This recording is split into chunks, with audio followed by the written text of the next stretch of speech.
রাতের অন্ধকারে ঢাকা বিশ্ববিদ্যালয়ের টিএসসিতে জ্বলন্ত মশাল হাতে স্লোগানরত মানুষের জনস্রোত। প্লেকার্ডে শিশু রামিসার ছবি ও বিচার চায় লেখা স্পষ্ট। আমাদের বিশেষ প্রতিনিধি তাজি মুনের প্রতিবেদনে জননী টেলিভিশন ডেস্ক রিপোর্টের সঙ্গে আছে আমি সোহাগ হোসাইন। তাহলে দেশের আইন সম্পর্কে আমাদের পরবর্তী জেনারেশন কি শিখবে, কি দেখবে? আমরা তো সবসময় বলি যে বড়রা যা করছে সেটা দেখেই আমাদের পরবর্তী জেনারেশন শিখবে।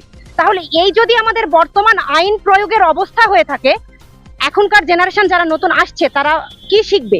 আমরা এই মুহূর্তে চাচ্ছি রামিসার অপরাধীকে তো শাস্তি দিতেই হবে, একই সাথে এখনো পর্যন্ত আমাদের জেলখানায় যে আসামিগুলো ঝুলে আছে, যাদেরকে রায় দেওয়া হয়েছে, এই সুবর্ণচরের ঘটনাটায় 10 জনকে মৃত্যুদণ্ড দেওয়া হয়েছে। মৃত্যুদণ্ড কার্যকর হয়েছে কয়জনের? আমরা মশাল মিছিল নিয়ে এই জন্যই দাঁড়িয়েছি যেন পরবর্তীতে আর কোনো রামিসা প্রাণ না যায়। আমার কাজ শেষ করে অফিস শেষ করে কিন্তু ভিতরে সবসময় একটা আকাঙ্ক্ষা, আমি কি সঠিকভাবে বাসায় পৌঁছাইতে পারবো?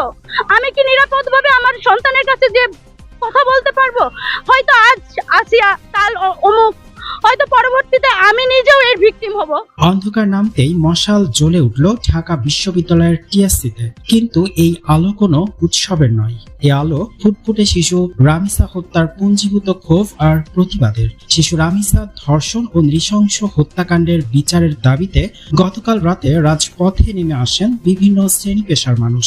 জ্বলন্ত মশাল হাতে ঢাকা বিশ্ববিদ্যালয়ের রাজু ভাস্কর্যের পাদদেশে জড়ো হয়ে অপরাধীদের দ্রুত বিচার ও সর্বোচ্চ শাস্তির দাবিতে ফেটে পড়েন তারা। সমাবেশে অংশ নেওয়া নারীরা ক্ষোভ প্রকাশ করে বলেন, দেশে নারী ও শিশুদের উপর সহিংসতা এখন আশঙ্কাজনক পর্যায়ে। প্রতিবাদী নারীদের একজন নুন, তিনি স্পষ্ট হুঁশিয়ারি দিয়ে বলেন, এই ধরনের পৈশাচিক ঘটনার যদি দ্রুত ও দৃষ্টান্তমূলক বিচার না হয় তবে সমাজে ভয় আর নিরাপত্তাহীনতা মহামারী আকার ধারণ করবে। শুধু রামিসা হত্যার বিচারই শেষ কথা নয়, ভবিষ্যতে যেন আর কোনো বোন বা শিশুকে এমন নির্মমতার শিকার হতে না হয়, সেজন্য এখনই কঠোর নিরাপত্তার বলয় গড়ে তুলতে হবে।